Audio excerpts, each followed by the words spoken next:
Hello everyone, yes this is Sovin sir. बहुत बहुत स्वागत है आपका इस बहुत ही खूबसूरत से लेक्चर में।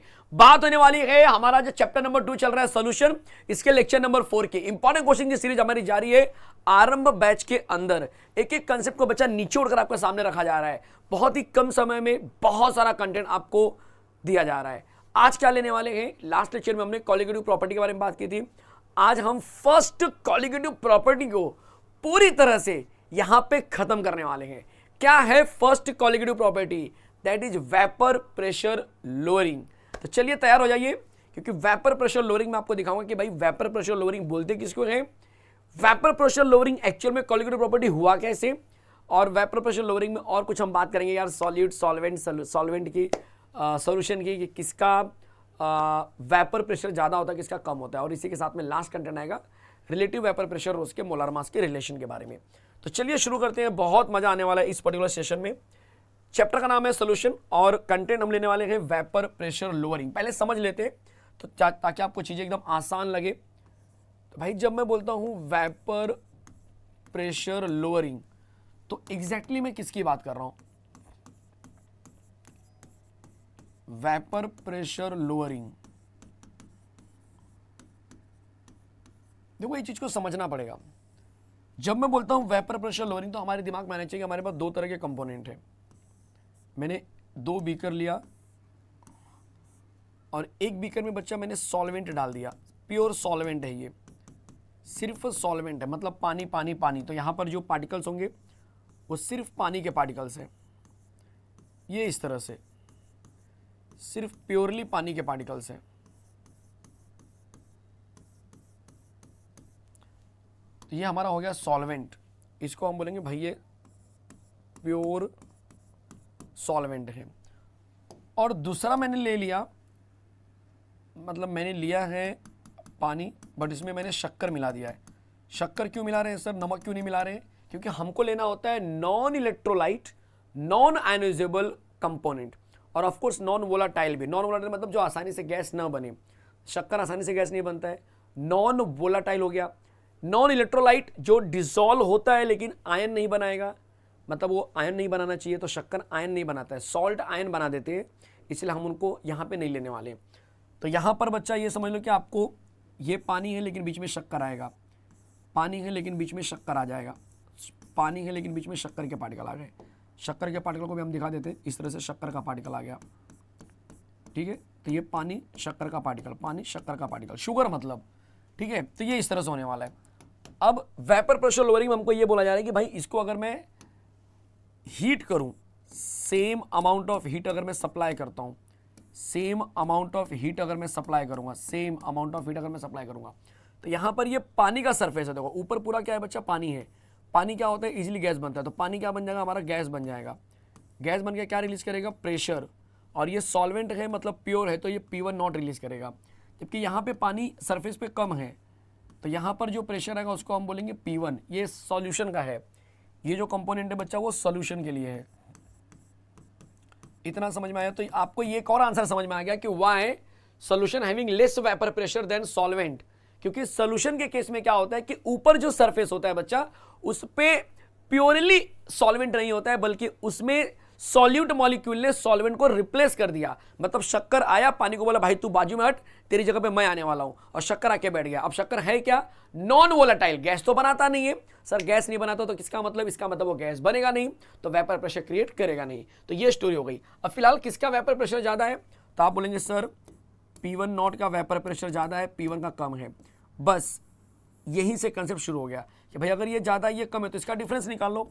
डिफरेंस को बोला गया डेल्टा P, और इसके डिफरेंस को बोला गया P1 नॉट माइनस P1, और जो डेल्टा P था बच्चा इसी को बोला गया वेपर प्रेशर लोअरिंग। क्या ये कंसेप्ट एकदम क्लियर है? वेपर प्रेशर लोअरिंग किसको बोलते हैं? बहुत प्यारा सा आंसर लिखने के हिसाब से भी देख लो। वेपर प्रेशर लोअरिंग क्या होगा, जब हम non volatile non ionisable solid को हम क्या करते हैं बच्चा, डिसॉल्व करते हैं किसी भी लिक्विड सॉल्वेंट में, तब उसका वेपर प्रेशर क्या होता है, कम हो जाता है। तो vapour pressure becomes lower than the pure solvent, pure solvent के कंपेयर में कम होने लगता है। सही बात है, जो चीज बताए एकदम वही मिलने वाली है, ठीक है। When the solid is non volatile, जब सॉल्यूट आपका पूरी तरह से ऐसा हो जो गैस नहीं बनाता है, तब गैस बनाने की रिस्पॉन्सिबिलिटी किसके ऊपर आ जाती है? It does not contribute to vapour pressure, तब ये वेपर प्रेशर नहीं क्रिएट करेगा, और इसीलिए the vapour pressure of a solution जो होगा बच्चा वो सही मायने में वेपर प्रेशर ऑफ सॉल्वेंट ही माना जाएगा।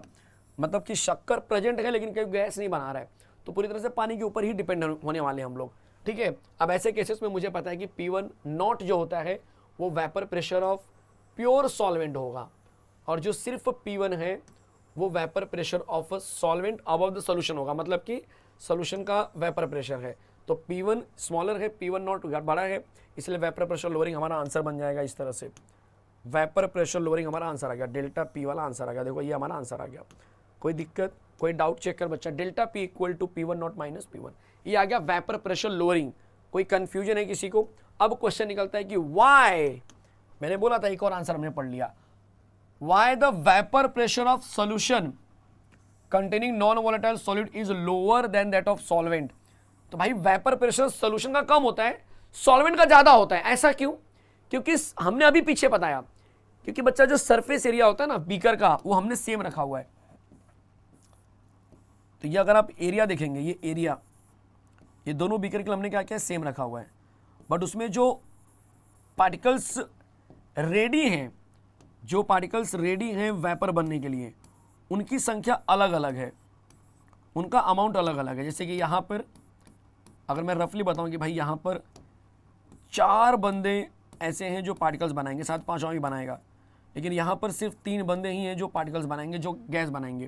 तो ये सॉल्वेंट है, ये सोल्यूशन है। तो ऐसे केस में सोल्यूशन में पर यूनिट एरिया जो आपका अमाउंट ऑफ सॉल्वेंट पार्टिकल होंगे जो गैस बनाएंगे वो कम हो जाते हैं। बस ये एक मेन रीजन होता है। तो क्योंकि इसमें शक्कर ने क्या किया, पानी को रिप्लेस कर दिया। तो यहाँ पर थियरी आंसर है, थोड़ा सा पढ़ के लेना पड़ेगा, समझ में तो आएगा होगा आपको। Vapour pressure of a liquid depends upon the ease with which the molecule escape from the surface of liquid. मतलब वेपर प्रेशर तो पूरी तरह से उसके ऊपर डिपेंड होता है, जहाँ से सरफेस पर से लिक्विड क्या करता है बच्चा, अपने आप को तोड़ के बाहर निकलता है, अपने आप को तोड़ के या बॉन्ड को तोड़ के बाहर आता है, उसके ऊपर आपका वेपर प्रेशर डिपेंड होता है। और जब आप नॉन वोलेटाइल सॉलिड को ऐड करते हैं सॉल्वेंट के अंदर, तो some of the surface molecule of solvent are replaced by non volatile solute. तो कुछ शक्कर के पार्टिकल एक्चुअल में जो सॉल्वेंट होते हैं उनको हटा देते हैं, उसकी जगह पर आ जाते हैं। अच्छा, जगह पर आ गए तो इसका मतलब these molecule do not contribute to the vapour pressure. ये जो लोग आते हैं ये तो वेपर प्रेशर तो बनाएंगे नहीं। इसका मतलब कि the number of solvent molecule available for vaporisation per unit surface area जो होंगे बच्चा वो कम हो जाएंगे। तो ये आपका आंसर होगा कि भाई इसीलिए ऐसा होता है। क्लियर है एकदम? कोई कंफ्यूजन किसी को भी कहीं पर भी?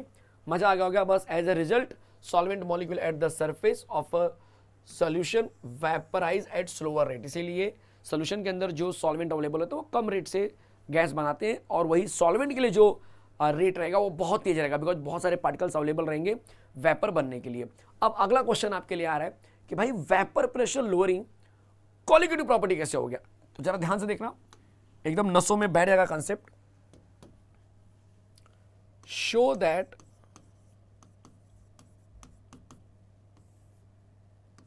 Vapour pressure lowering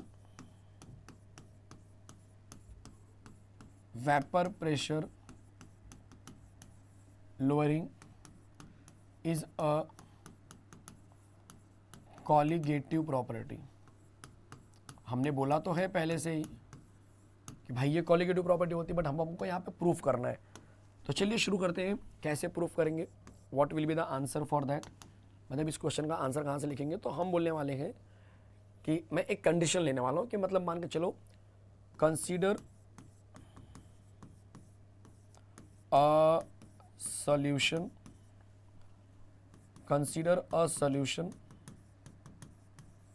containing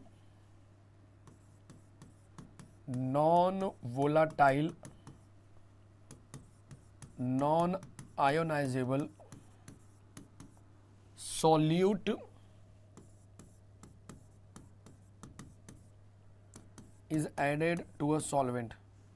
Sorry, non-ionizable solute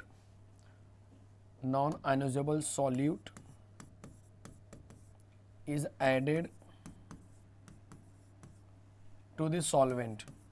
ठीक है, अगर ऐसा होता है तो अकॉर्डिंग टू रॉल्स लॉ, सोचो पहले, तो ऐसे केस में रॉल्स लॉ के हिसाब से प्रेशर क्या बनेगा? तो जैसा कि हम जानते हैं कि जब आप सोल्यूशन की बात करते हो जहां पर सॉल्यूट अवेलेबल है, तो रॉल्स लॉ बोलता है P1 equal to P1 naught into x1, वो ऐसे बोलते हैं। सही बात है। अब मुझे पता है, हमने पढ़ा हुआ है कि सिंस x1 प्लस x2 जो होता है बच्चा 1 होता है, तो उस हिसाब से x1 का वैल्यू क्या हो गया 1 माइनस x2।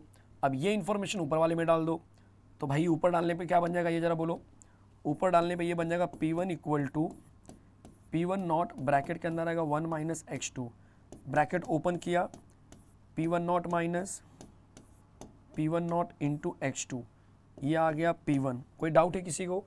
अब क्या करेंगे सर, यहीं पर देख लो।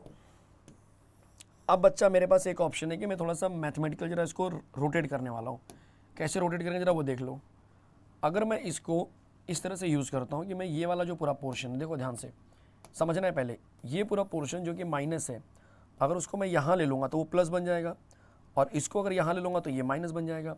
तो जब मैं ऐसा करूँगा तो मैं यहाँ पे देख पाऊँगा कि मेरे पास P1 नॉट इंटू x2 है, और यहाँ पर मिल गया P1 नॉट माइनस P1। अब हमने जो पीछे पढ़ा था कि P1 नॉट माइनस P1 को डेल्टा P बोलते हैं, ठीक है। ये हो गया P1 नॉट इंटू x2। देखो अब हमारे आंसर में delta P equal to P1 naught into x2 आ गया। क्या आ गया बच्चा? x2 आ गया। ये x स्क्वायर नहीं है, x2 है, x2 आ गया। x2 मतलब क्या होता है किसी को पता है? x2 मतलब होता है mole fraction of a solute. ये क्या है बच्चा? x2 क्या है मेरा? x2 क्या है जरा बोलो। पर्पजली मैं लिख रहा हूं ताकि आपको पता चल जाए। ये होता है भाई मोल फ्रैक्शन ऑफ सॉल्यूट, और अगर ये मोल फ्रैक्शन ऑफ सॉल्यूट के ऊपर हमारा डेल्टा पी डिपेंड है, इससे पता चल गया कि भाई vapour pressure lowering is a colligative property, क्योंकि वो सॉल्यूट के नंबर के ऊपर डिपेंड है। समझ में? शॉर्टकट में लिख रहा हूँ बट आप समझ गए होंगे। मजा आया एकदम जबरदस्त तरीके से। तो sir vapour pressure lowering colligative property कैसे हुआ, ये एग्जाम में सीधा छाप देना, खत्म कहानी, कुछ एक्स्ट्रा करना नहीं, सीधा छाप देना, 2 मार्क मिल गए आपको। अब अगला क्वेश्चन आने वाला है कि सर रिलेटिव वेपर प्रेशर क्या होता है? What do you mean by relative vapour pressure? ध्यान से देखना बच्चा। अगला question, relative vapour pressure lowering या relative lowering of vapour pressure तो भी चलता है। Relative vapour pressure lowering,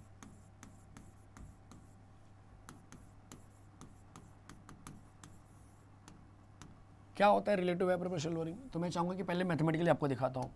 we know that, नहीं जानते हो फिर भी लिख दो। वी नो दैट, क्या जानते हैं sir? Delta P equal to P1 naught into x2, ये फॉर्मूला पीछे डिराइव किया था। इस P1 नॉट को नीचे लेकर आ जाओ, delta P upon P1 naught equal to x2, और यहां पर अब जो दिख रहा है, क्या दिख रहा है सर हमको? यहां पर जो दिख रहा है 10, ये delta P upon P not को ही हम बोलते हैं रिलेटिव वेपर प्रेशर लोअरिंग। 10 क्या बोलेंगे? 10 the ratio of, delta P बोले तो vapour pressure lowering, 10 the ratio of vapour pressure lowering to vapour pressure of pure solvent, vapour pressure of pure solvent. क्या बोला बच्चा मैंने? इसका क्या है? डेल्टा पी का फुल फॉर्म क्या है? Vapour pressure lowering to, ratio बोला है to vapour pressure of pure solvent is called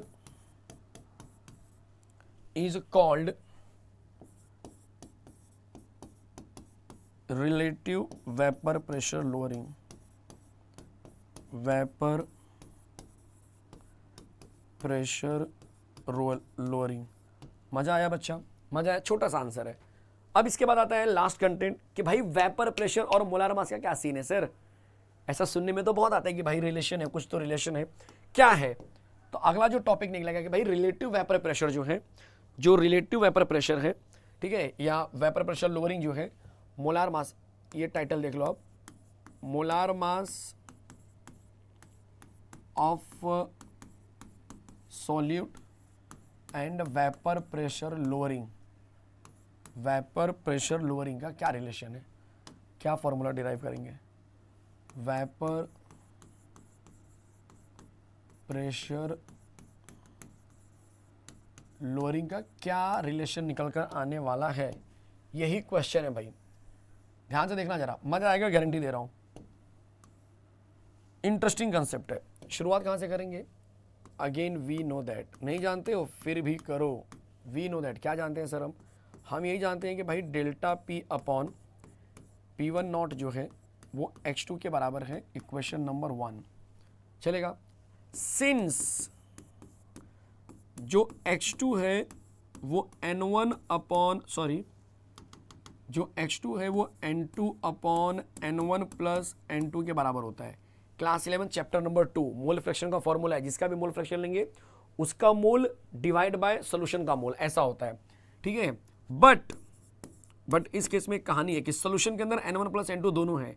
अब N1 क्या है? पानी। N2 क्या है? शक्कर। शक्कर की मात्रा बहुत कम होगी, तो हम बोलेंगे but N2 is smaller than N1, इसीलिए therefore N2 इज नेग्लेक्टेड। तो हम ऐसा बोलते हैं कि भाई N2 किसी काम का नहीं, N2 को हटा दो। पानी के सामने शक्कर की मात्रा बहुत कम है, तो हमने शक्कर को नेग्लेक्ट कर दिया, तो हम बोलेंगे N1 plus N2 is nearly equal to N1 ही आ गया। तो ऐसे केसेस में हमारा जो इक्वेशन है वो पूरा बदल जाएगा। और इक्वेशन बदल के क्या बन जाएगा, जरा चेक करो। इक्वेशन बदल के बन जाएगा X2 equal to N2 upon N1। ये इक्वेशन नंबर 2 आ गया बच्चा, ये इक्वेशन नंबर 2 आ गया। देखो ये पहला इक्वेशन था, यस सर, इसको मैंने मॉडिफाई किया, ऐसा बन गया, इक्वेशन नंबर 2 आ गया। अब हम क्या करेंगे? N2 को निकालेंगे। अगेन वी नो दैट, क्या जानते हैं हम लोग? मोल का फॉर्मूला। मोल क्या होता है?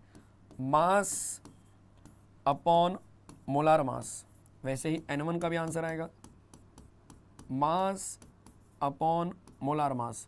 अब ये सारा सब्स्टिट्यूट करेंगे इक्वेशन नंबर 2 में। देयरफॉर इक्वेशन 2 बिकम्स, तो इक्वेशन 2 क्या बन गया जरा बोलो? तो इक्वेशन 2 बन जाएगा X2 equal to W2 upon M2। इसको मैं डिवाइड साइन के रूप में दिखा रहा हूँ। देखो ये जो अपॉन है ना, उसको मैं डिवाइड के रूप में दिखा रहा हूँ। W1 upon M1।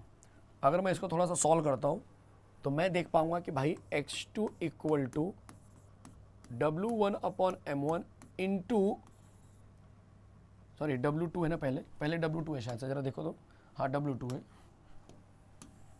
तो हम बोलेंगे W2 upon M2, W2 upon M2 into M1 upon W1। ये मुझे मिल गया इक्वेशन नंबर 3। अब आप बोलेंगे सब्स्टिट्यूट 3 इन इक्वेशन नंबर 1, खत्म कहानी। Substitute equation 3 in equation number 1। तो हम बोलेंगे ऐसे केसेस में क्या मिल गया? Delta P upon P1 naught equal to X2 था, लेकिन यहाँ पर आ जाएगा अब हमारे लिए W2 अपॉन M2, फिर यहाँ पर M1 अपॉन W1। हम ऐसे भी लिख सकते हैं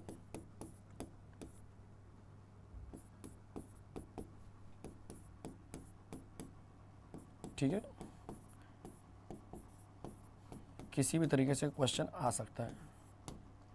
and this is end of vapour pressure lowering और molar mass of a solute. उम्मीद कर रहा हूं कि एक एक चीज, कंसेप्ट जो है ना बच्चा दिमाग में प्रिंट हुआ रहेगा।